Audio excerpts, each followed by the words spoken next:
Oi, turma. Oi, oitavo ano. Vamos para mais uma aula de geografia, tá bom? E vamos começar pelo capítulo 9, América, formação histórica. Como é que o nosso continente se formou, tá bom?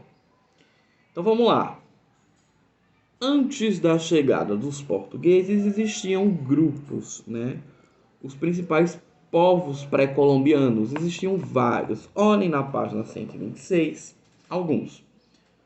Os esquimós, sioux, cree, apaches, astecas, maias, caribe, tupi-guarani, G, incas e por aí vai. Existiam vários grupos antes da chegada do português. Então, como é que é antes da chegada dos conquistadores? Além do nosso continente ser chamado de América, estou na página 126, os colonizadores europeus que aqui chegaram encontraram inúmeros povos que habitavam há milhares de anos. Esses povos estavam distribuídos por todo o território e apresentavam diferentes formas de organização social e econômica. Verdadeiras civilizações com os avanços, conhecimentos científicos, políticos e sociais. A primeira forma de organização social e política desses povos reconhecia um chefe de comunidade que tinha autoridade de organizar as tarefas cotidianas, mas entre eles cotidianos, mas entre eles e os demais havia poucas diferenças sociais. Organizavam-se em comunidades igualitárias em que a terra, assim como o trabalho, era dividida entre a maioria dos membros. Viviam da caça, da pesca, da coleta de vegetais e alguns da agricultura rudimentar. Então, a ideia que a gente tem hoje de civilização está ligado, né, a uma ordem de Estado. Vamos devagar para entender. Hoje, nós nos organizamos da seguinte forma. Adultos estão aptos a trabalhar, e aí vocês devem ir à escola, né, para cumprimento de lei, para obter conhecimento também. E aí assim funciona a economia. Uns trabalham, outros são sustentados, né, e por aí vai, né? A depender do grupo que cada um, da faixa etária que cada um esteja. E assim roda a economia. O nosso estado, o Brasil, é comandado por um presidente, ou seja, nós estamos numa democracia. O presidente tem o vice, tem os ministros, tem os governadores que governam no local, tem os prefeitos nas cidades e por aí vai. Existe uma organização política de controle atual que é bem diferente do que era nessa época, tá bom? Hoje, a maioria dos países estão em democracias, ou seja, onde se elege um presidente e ele comanda o Estado. Quem comandava as pequenas tribos e povos eram chefes, eram guerreiros, né? Aquela ideia que a gente tem do cacique da tribo, entendeu? E essas sociedades se organizavam ali, não havia troca de dinheiro, elas se organizavam entre si para caçar, para se alimentar, né? A sobrevivência era relacionada diretamente com a natureza.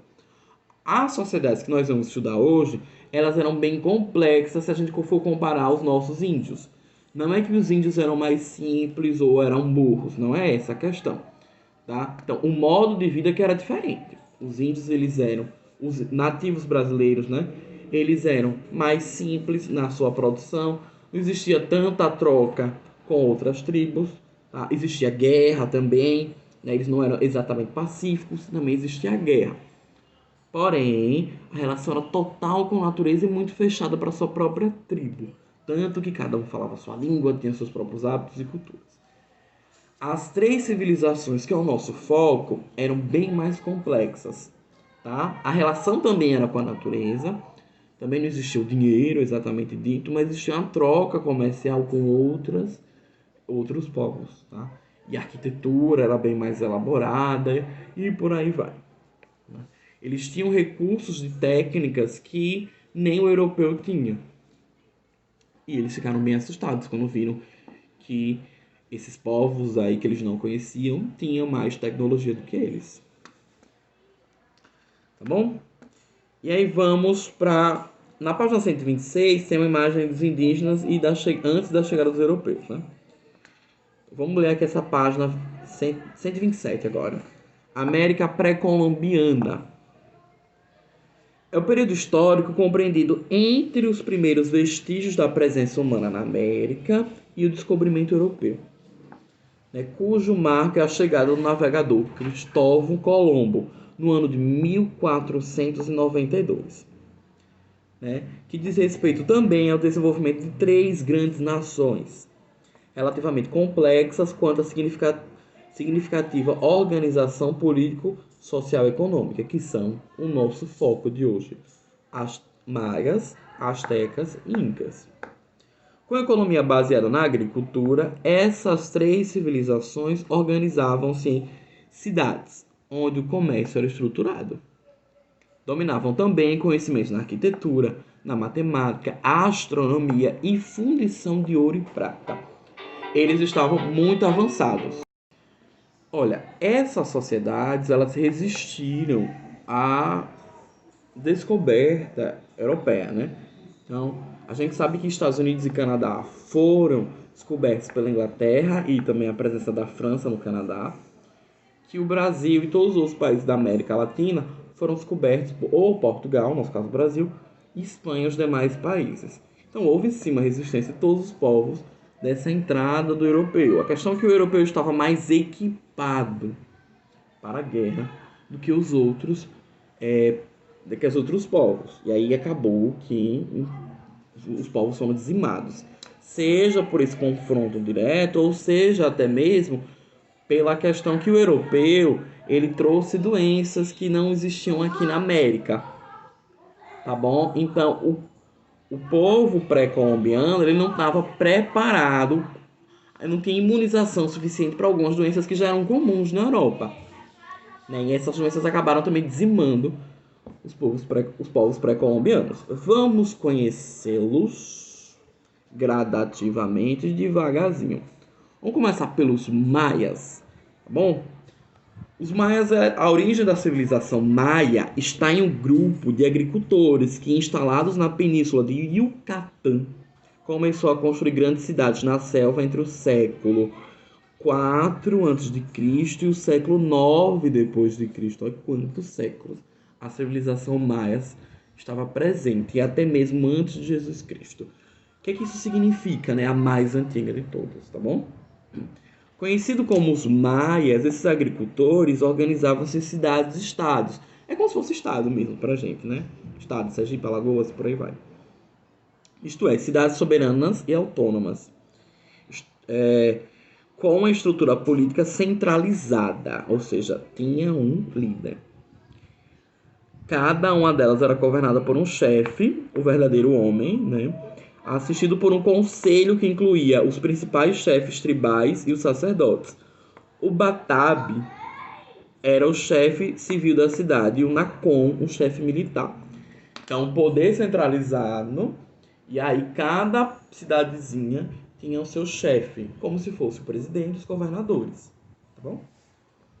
Só que tem uma questão militar e uma questão civil, porque eles também estavam preparados para a guerra, porque sem essas três civilizações, apesar de algumas serem mais pacíficas que as outras, e outras mais intensas, elas sempre entravam em algum conflito, principalmente territorial.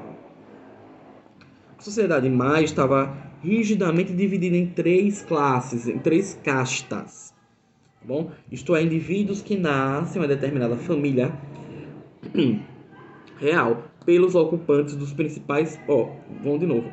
A primeira casta era composta pela família real, pelos ocupantes dos principais postos do governo e pelos comerciantes. A segunda era compreendida pelos servidores do Estado, como dirigentes das cerimônias e responsáveis pela defesa e cobrança dos impostos. A terceira casta, por sua vez, era composta pelos trabalhadores braçais e pelos agricultores. Ok? Essa civilização tinha sua economia centrada na agricultura e no trabalho escravo. Suas plantações eram realizadas em clareiras abertas no meio da floresta, onde cultivavam feijão, algodão, batata, tomate e cacau. A civilização maia tinha um líder, que ele era um imperador deus. Ele era o líder político, mas ele também era o líder religioso. Tá? É como o presidente fosse o pastor, o presidente fosse o padre, entendeu? Porque eles tinham uma visão politeísta, ou seja, eles acreditavam em vários deuses, tá? O imperador era como se fosse um deus na Terra.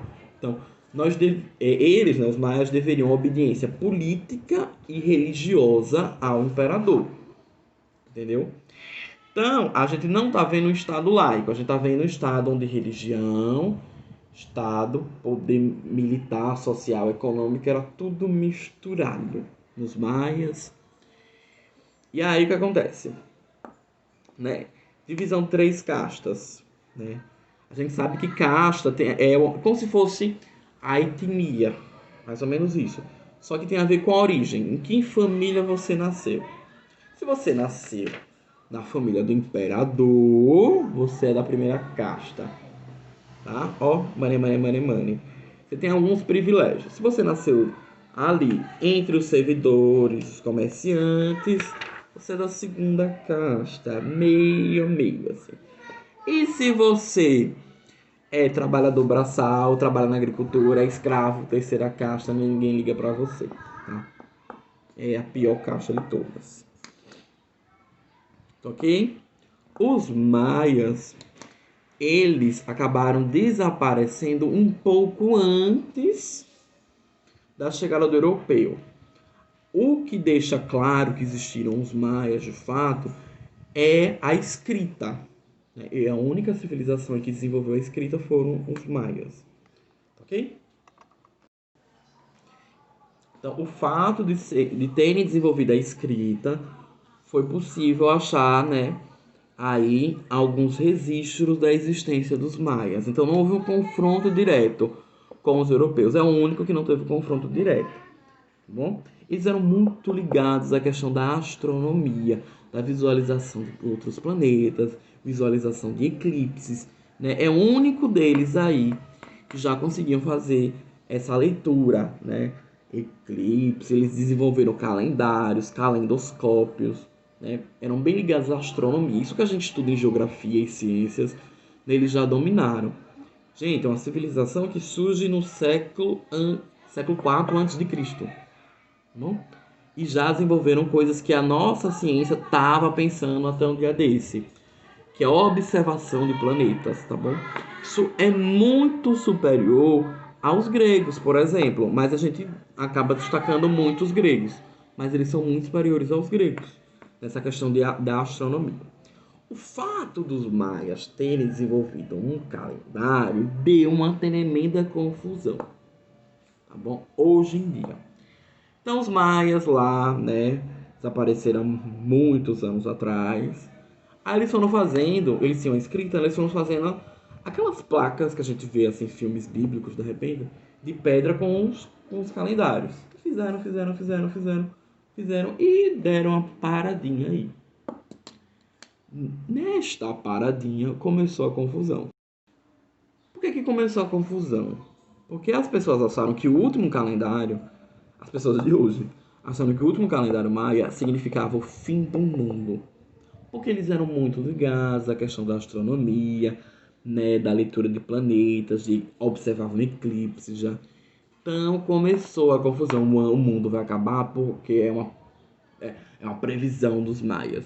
Eles nunca deixaram nada escrito, mas também, imagina se esse povo ia fazer calendário sempre, tipo assim, as pessoas queriam ver hoje um calendário 2050, 2100, 3200, eles não iam ter nem tempo para fazer tantos calendários. Então a galera que é mais assim, né, meio doidinho, pensou que o mundo ia acabar a partir dessa previsão maia, né? Que não foi nenhuma previsão, foi acharam o último calendário maia.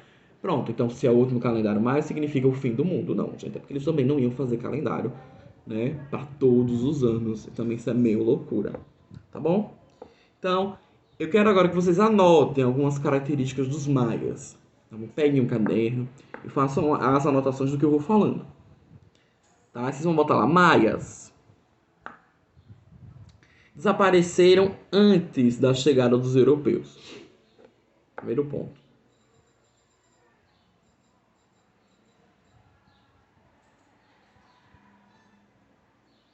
maias, né, ainda, né? Muito ligados à astronomia.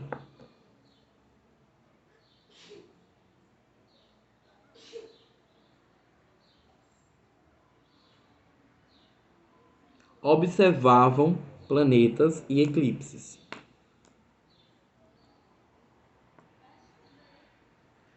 Desenvolveram a escrita.